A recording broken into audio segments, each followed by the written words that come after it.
Your favorite film is awful. We're back. Ready. First review from Jonathan Wooder. It's a half-star review, half out of 5. Christopher Nolan making Tenet is the film equivalent of a dude revving his engine in his shitty Hyundai so girls will know his dick is big. And that's That's it. great. That's Do you know that's what, the first Luke? review. I've missed it already. Like this is exactly the kind of review I we thought need I'd to come start back with. swinging and Smashed it again. Smashed it, Luke. smashed it. So, how do you feel about the review, Charlie? I kind of Tenet is the film equivalent of. I mean, I guess so. I mean, I kind of get what the person's saying in terms of like, you know, it's Nolan swinging his dick around, I guess, and being like, oh, look at how much money we can chuck into this, all these practical effects and technology that we're going to use in this movie, and but like, I don't feel like, I don't know. To me, I don't see it as him like swinging his dick. I see it more as just like him, like, you know, he gets given all this money to make these movies. You want to see that on the screen.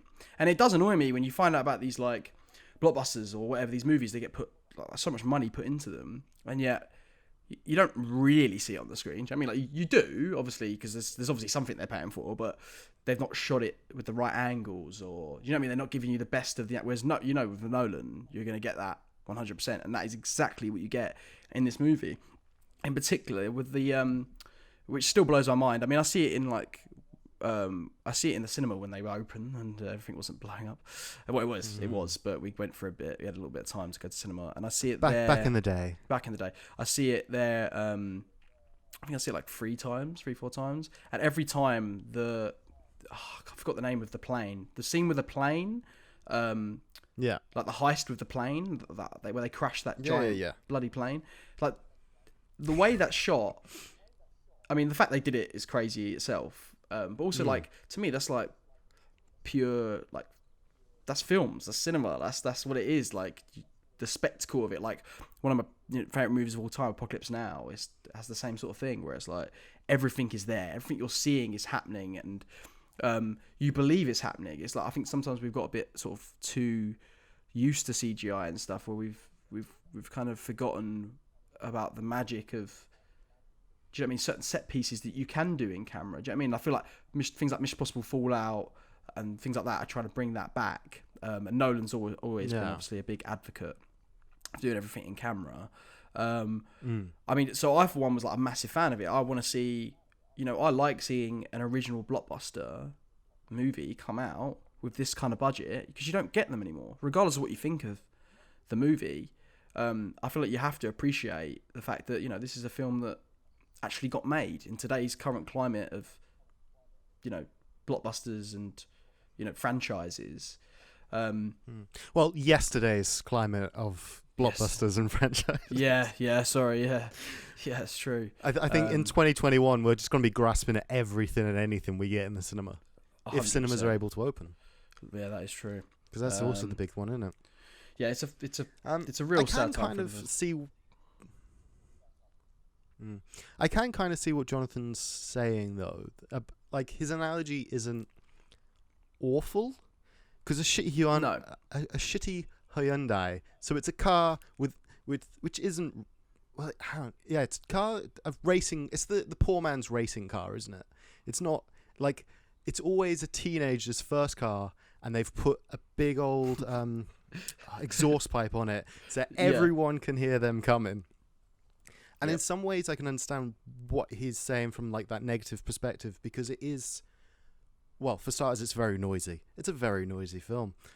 But secondly, you know, it can be argued that some people didn't like the story, and so it's a lot of substance with no substance. That didn't make any logical sense in my brain. It was a lot. It was whipped cream. It was the whipped cream of movies, where you eat it and you're like, delicious, and you think that eating this much whipped cream would be good and it'd be filling, but there's actually like this much milk in it. So I can understand what he's saying. I mean, I've missed your metaphors. Have you forgotten how I can just make shit up? I'm just like, hey, here's a metaphor. Does it make sense? Barely. We're gonna go with you get the gist. Yeah, I get what you're trying to say. With it, and I refuse to go back. I get what you're trying to say, but I do disagree because I think that, for it to be, I think what the term you're kind of looking for is kind of like shit with sprinkles on top sort of thing. Is that kind of what you're sort of saying sort of thing? Which I think is completely fundamentally wrong when it comes to this movie, because I think the filmmaking involved is like, he's showing you like filming techniques that have always been there. There's nothing necessarily particularly inventive in terms of like the actual technology. Do you know what I mean? It's stuff that anyone could do with a camera, obviously not to the same extent that the size of it. But there's little things in it that I'm always amazed by. I think that I said to people before, I feel like Tenet is almost like a film school for film students in itself.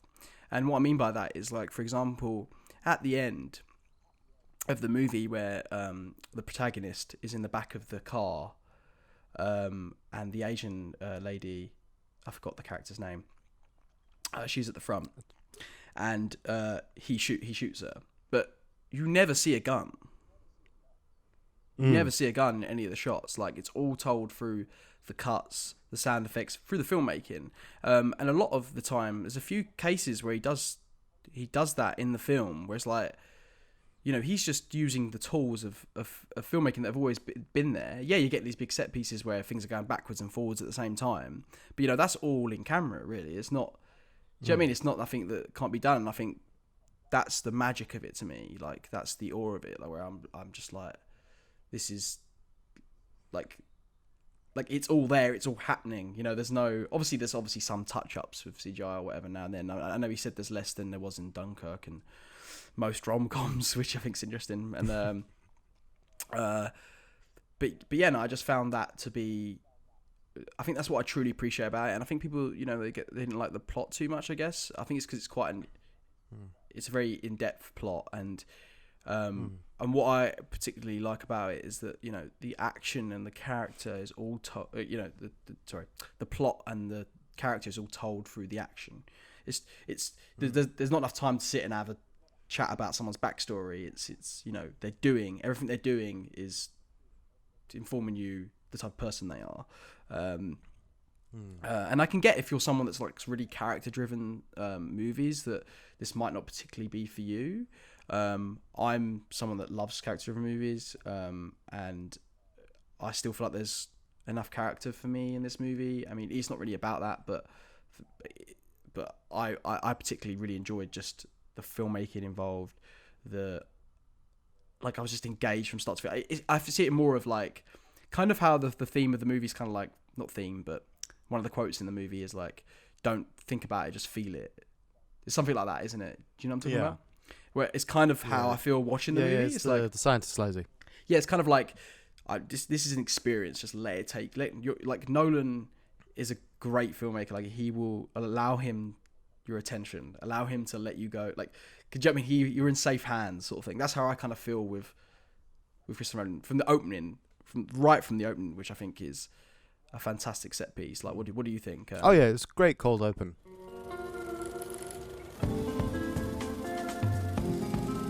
What's your favorite? God, that's awful. Favorite? Awful. Awful. Your favorite film. Awful.